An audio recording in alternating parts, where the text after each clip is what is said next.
Shalom HCC Families, sesaat lagi Anda akan menyaksikan atau mendengarkan Saat Teduh edisi hari ini.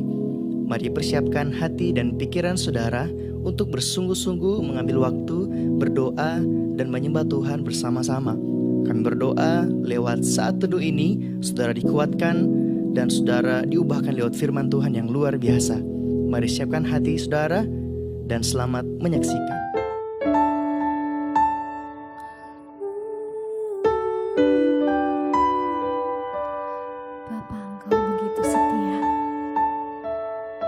Engkau yang tak pernah meninggalkan kami, Engkau yang selalu ada di dalam kehidupan kami. Dan kami percaya Tuhan, bahwa dalam setiap musim hidup kami, takkan Engkau membiarkan kami jatuh. Terima kasih Tuhan.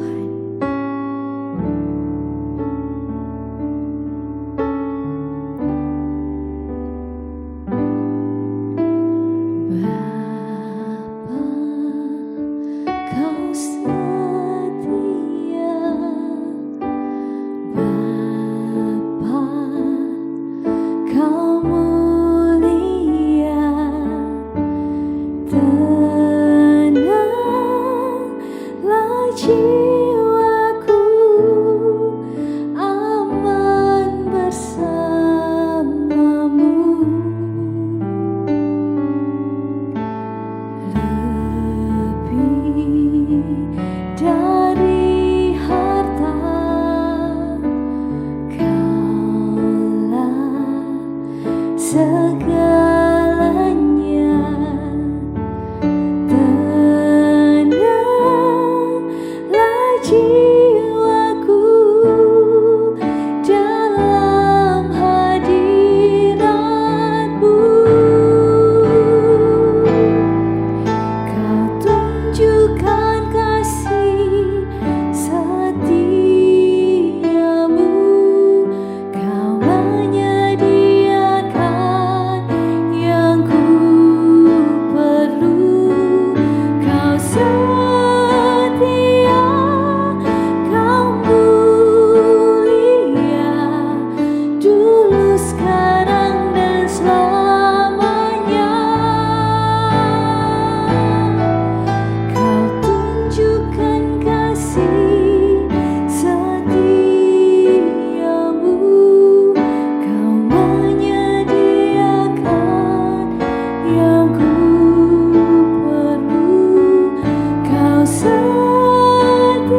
Kami percaya Tuhan, ada kasih yang melebihi dari kesalahan dan pelanggaran kami, yaitu kasih-Mu terhadap kami, kesayangan-kesayangan Tuhan. Kami bersyukur untuk bangun pagi hari ini. Kami tahu saat kami bangun, itu tandanya Tuhan mau menjumpai setiap kami. Kami rindu untuk mendengarkan kebenaran firman-Mu Tuhan. Urapi setiap kami, supaya firman Tuhan ini, kami dimampukan Tuhan untuk hidup di dalamnya. Dalam nama Tuhan Yesus, kami berdoa dan berterima kasih. Amin. Amin, saudara. Saya menyapa buat semua keluarga HCC, Bapak Ibu Saudara dimanapun Bapak Ibu berada saat ini. Saya menyapa shalom, selamat pagi buat semua orang-orang tua, buat semua keluarga-keluarga muda dan anak-anak youth yang boleh ambil bagian untuk mendengarkan renungan saat teduh kita pada pagi hari ini.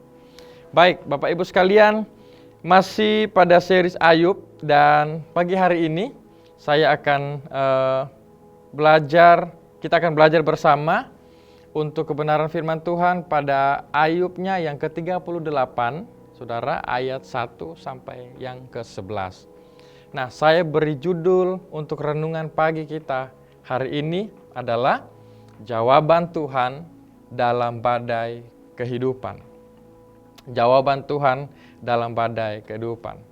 Nah, saudara, saya mau mulai dari sebuah ilustrasi tentang seorang ibu dan seorang anak.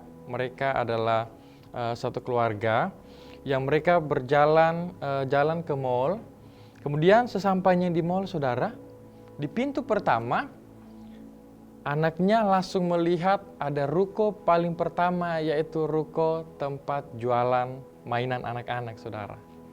Anak-anaknya ini tanpa hitungan ketiga, saudara, langsung berlari untuk mendekati mainan-mainan itu. Kemudian anak itu mulai meminta dan sedikit memaksa kepada ibunya untuk, "Ma, belikan ini, Ma, belikan itu," dan semuanya dia minta untuk belikan. Dan ibunya mulai berkata no kepada anaknya.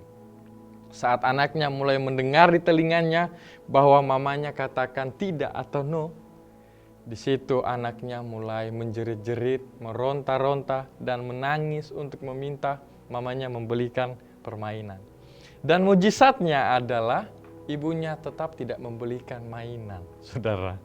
Nah, ini mujizatnya, ibunya tetap tidak membelikan mainan buat anak ini.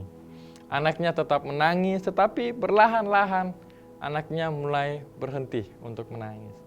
Saat anaknya mulai berhenti, ibunya mengambil tangannya, menarik perlahan, kemudian mengajak anaknya untuk tetap berjalan ke ruko-ruko selanjutnya.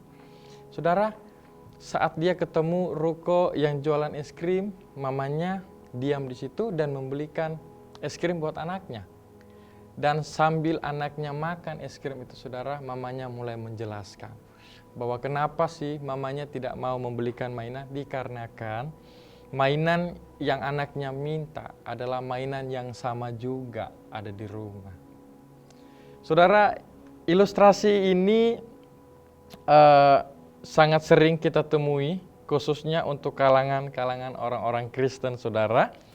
Karena orang-orang Kristen, saudara, banyak juga yang seperti anak ini, yang meminta kepada Tuhan, kemudian saat Tuhan belum jawab doanya, kita mulai menangis, kecewa. Bahkan ada beberapa orang yang berniat dan ambil keputusan untuk meninggalkan Tuhan. Wah, ini berbicara tentang kedewasaan kita terhadap kerohanian kita, kepercayaan kita, pengharapan kita kepada Tuhan. Siapa bilang, saudara, kita tidak boleh punya pengharapan? No, saya tidak berkata bahwa kita tidak boleh punya pengharapan dan keinginan sama Tuhan. Kita sah-sah saja. Sebab kenapa? Kita punyanya Tuhan, kepemilikan Tuhan. Jadi ada golden ticket yang Tuhan berikan kepada kita, akses lebih kepada kita, bahwa kita bisa minta apa saja dalam nama Tuhan, saudara. Tetapi ada kalanya Tuhan belum menjawab doa-doa kita, sebab Tuhan menunggu waktunya. Waktunya Tuhan, bukan waktunya kita, untuk Dia jawab doa-doa kita. Nah, apa kabar, saudara, dengan Ayub? Ayub adalah orang yang saleh, Alkitab mencatat itu. Bahkan Tuhan mengakui bahwa dia orang yang saleh, saudara. Dia orang yang saleh. Dan Tuhan mengizinkan iblis untuk mencobai Ayub. Dia mengizinkan untuk kesengsaraan menimpa Ayub. Kita mulai hitung, sengsara apa yang Ayub rasakan, saudara. Pertama, anak-anaknya mati. Oke. Kedua, istrinya meninggalkan dia. Yang ketiga, penyakit yang menjijikan pada waktu itu, pada zaman itu melekat di badannya, saudara. Bahkan semua hartanya habis. Dan dia duduk seperti pengemis di jalan. Wah, ini seperti permasalahan yang sangat besar, beruntun-runtun menimpa Ayub ini, saudara. Ayub protes, Tuhan, saya saleh. Gitu. Pikir Ayub, orang yang saleh itu hidupnya makmur. Hidup yang saleh itu diberkati. Seharusnya orang yang percaya itu tidak menderita. Dan saudara, semuanya Ayub telah berikan kepada Tuhan. Semuanya Ayub telah berikan. Bahkan setiap pagi dia memberikan korban persembahan pada Tuhan. Tapi mengapa Ayub harus menderita, saudara? Rasanya Tuhan tidak adil. Itu pikir Ayub. Sama dengan orang-orang Kristen hari ini.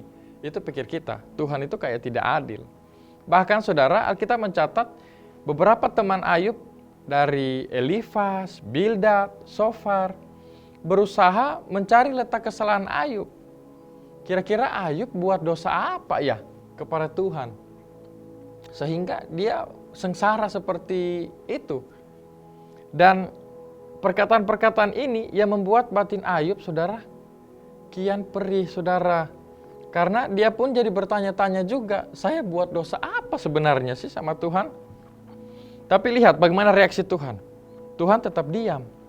Semua orang sibuk berbicara, sibuk ngobrol, kenapa A, kenapa B, kenapa begini, kenapa begitu.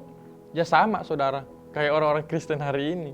Saat ada keluarga A, kena musibah, keluarga B, kesusahan, lain sebagainya, kita mulai bertanya-tanya, emangnya suaminya buat salah apa ya, istrinya buat salah apa ya, apa yang salah ya dari mereka ya.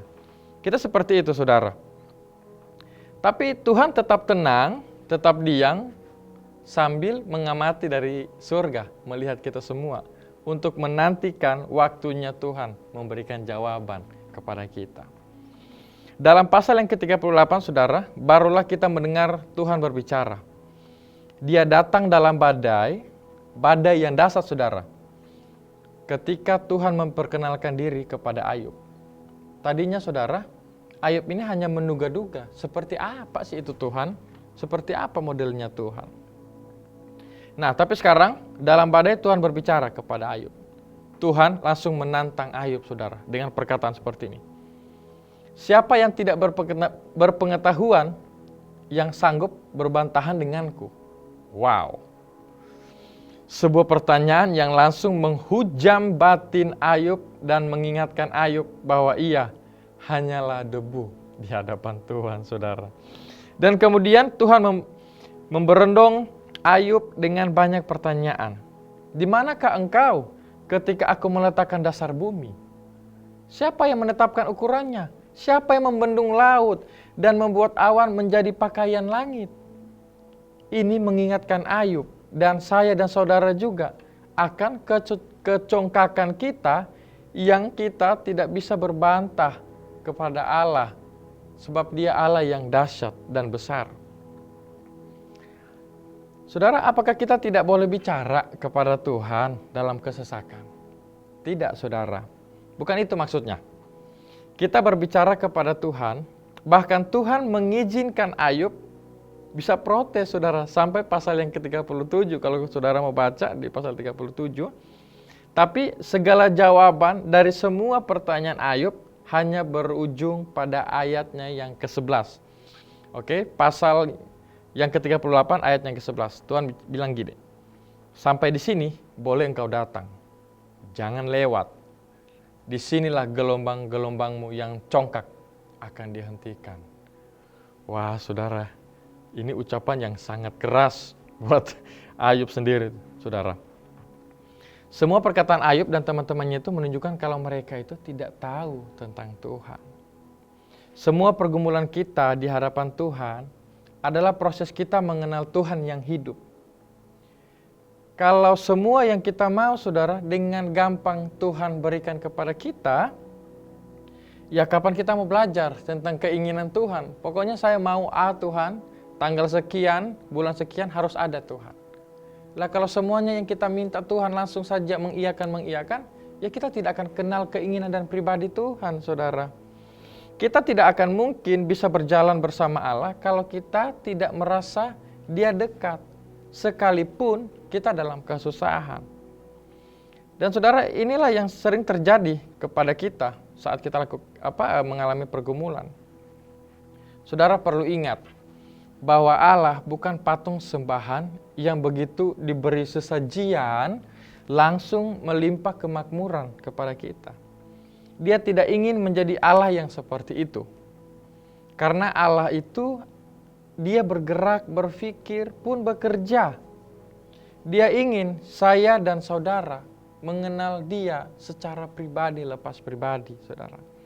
Jadi Dia membiarkan kesulitan itu terjadi untuk menarik perhatian kita, saya dan saudara, kepada Dia dan membuat Dia menjadi fokus atau center kita untuk kita meminta pertolongan kepada Tuhan. Mungkin Allah diam seperti di atas, seperti dalam kisah Ayub. Tapi bukan berarti Allah tidak melihat, saudara. Dia mengabaikan atau mengacuhkan. Dia bekerja dan mengamati kita semua. Dia siap memberikan jawaban tepat pada waktunya, saudara. Tapi kapan? Pertanyaannya, kapan Tuhan menjawab? Nah, itu bukan waktu kita. Dan kita tidak perlu tahu kapan Tuhan menjawab. Tetapi yang kita perlu percaya, Tuhan dapat diandalkan, saudara. Katakan, Tuhan dapat diandalkan. Saudara, hari ini kita belajar untuk merendahkan hati. Seperti Ayub, kita diajak untuk sadar bahwa kita lemah dan tidak sanggup berbantah-bantahan dengan Tuhan. Jadi sebaiknya kita tunduk dan berserah, tapi juga jangan hanya pasrah. Datanglah dan mendekatlah selalu pada Allah dalam hati yang berserah. Terakhir dari saya, percayalah anugerah dari Allah akan menjadi bagian milik orang-orang yang mau dibentuk oleh Allah dalam masalah. Amin buat firman Tuhan, dan saya mengajak semua keluarga dan yang ambil bagian pada pagi hari ini untuk kita berdoa. Tuhan, kami tahu di luar Tuhan kami tidak bisa apa-apa. Untuk itu Tuhan, kami perlu Tuhan dalam kehidupan kami. Bukan hanya dalam perkara yang besar, tetapi untuk memutuskan perkara-perkara kecil, kami butuh Tuhan dalam kehidupan kami. Kami tahu Tuhan, di hari-hari ini tidaklah menjadi lebih gampang. Tetapi kami percaya Tuhan sanggup memulihkan dan Tuhan dapat diandalkan. Sebelum kami bekerja dan beraktivitas, bahkan kami yang akan ambil bagian untuk sekolah, Tuhan bekerja, Tuhan menolong setiap kami, supaya ada pengurapan daripada Tuhan. Dan kasih sayang Tuhan ada terus di dalam kehidupan kami masing-masing. Dalam nama Tuhan Yesus, ini doa dan sembahyang kami di pagi hari ini. Kepadamu Bapa di sorga, kami berdoa. Amin. Amin, saudara.